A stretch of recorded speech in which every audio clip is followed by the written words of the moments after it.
নমস্কাৰ জনাইছোঁ মোৰ অন্য এটা ভিডিঅ'লৈ আশা কৰোঁ আপোনালোকে সকলোৱে ভালে আছে। আজি মই চিকেন বিৰিয়ানী বনাম। কেনেকৈনো বনাইছোঁ তাকে দেখুৱাবলৈ লৈছোঁ। চাওকচোন ভিডিঅ'টো, অলপ আৰম্ভ কৰোঁ।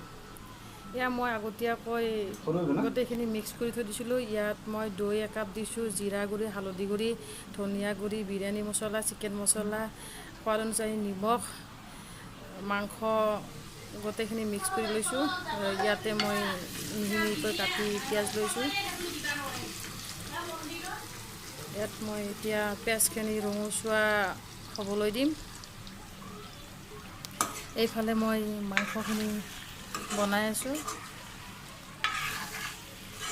মাংসখিনিও মোটামুটি 30% মান হৈছে। এয়া আপোনালোকে দেখিবলৈ পাইছে পিঁয়াজখিনি ৰঙচুৱা পৰিছে। তাত মই তেজপাত দি দিছোঁ আৰু এয়া গৰম মছলা দিছোঁ।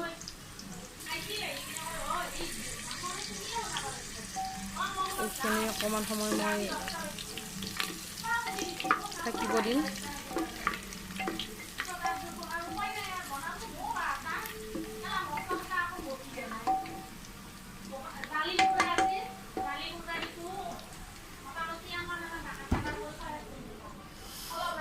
এইখিনি মই আগতে মিক্স কৰি থোৱা মাংসখিনি এতিয়া মই ইয়াতে দি দিছোঁ।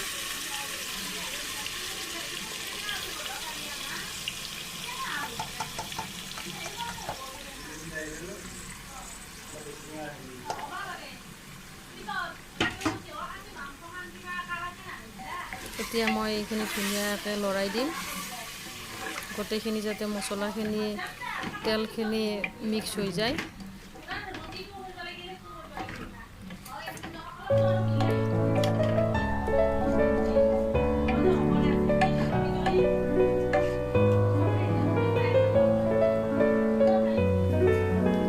এইফালে মাংসখিনিত মই তেজপাত দি দিছোঁ। দেখিলা ধুনীয়াকৈ তেলখিনি মাংসৰ তেলখিনি ওলাইছে আৰু পানীখিনি এতিয়া ওলাই আছে।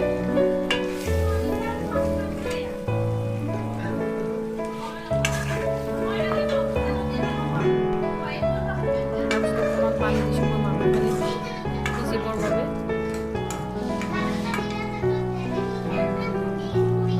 ইয়াতে মই এতিয়া অলপ আলু দিম।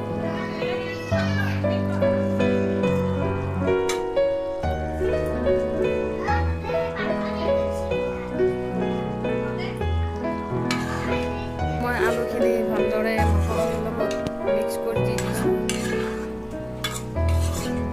তাৰপিছত সিজিব দিম।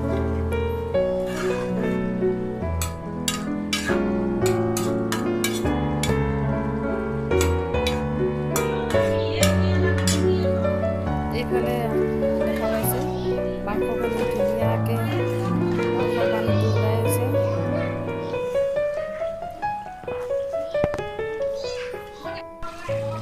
তাৰপিছত মাংসৰ পানীটো নাইকিয়া হৈ গৈছে আৰু মাংসৰ পৰা তেলটো ধুনীয়াকৈ ওলাইছে।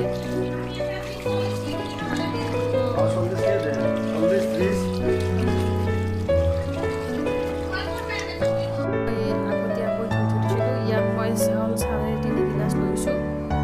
আপোনালোকৰ জুখিয়ে লৈ ল'ব। এতিয়া মই চাউলখিনি মাংসখিনিৰ লগত দি দিম।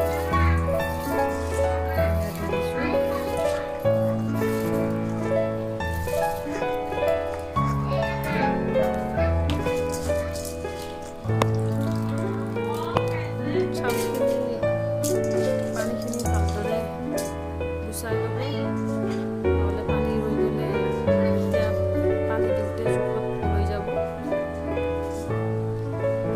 এতিয়া মই 3.5 গিলাচ চাউলত 5.5 গিলাচ পানী দি দিম। এইখিনি মই পানীখিনি নিদিওঁতে মই আগতে লৰাই লৈ দিছোঁ। ভালদৰে মাংসখিনি আৰু চাউলখিনি মিক্স কৰি লৈছোঁ। এতিয়া মই ইয়াতে পানী দি দিম।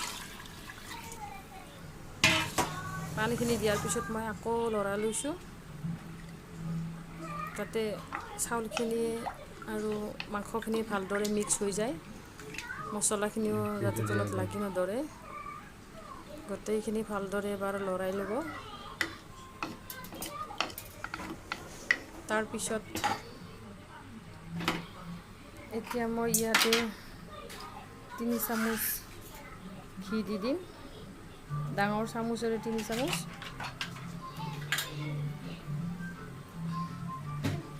ঘি অকণমান বেছি হ'লে ভাল লাগে।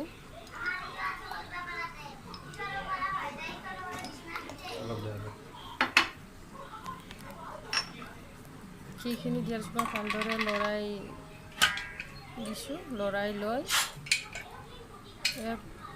কুকাৰৰ ঢাকনিখন মই লগাই দিম। তাৰপিছত এটা চিটি মাৰিব দিম।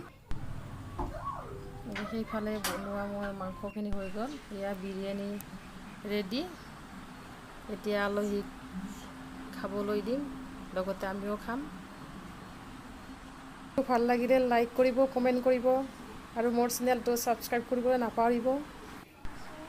কেনেকুৱা হৈছে মোক কমেণ্ট কৰি জনাব। মোৰ বান্ধৱীয়ে খাই আছে, বান্ধৱীজনীৰ ছোৱালী দুজনী, সিহঁতেও খাই আছে। Thank U.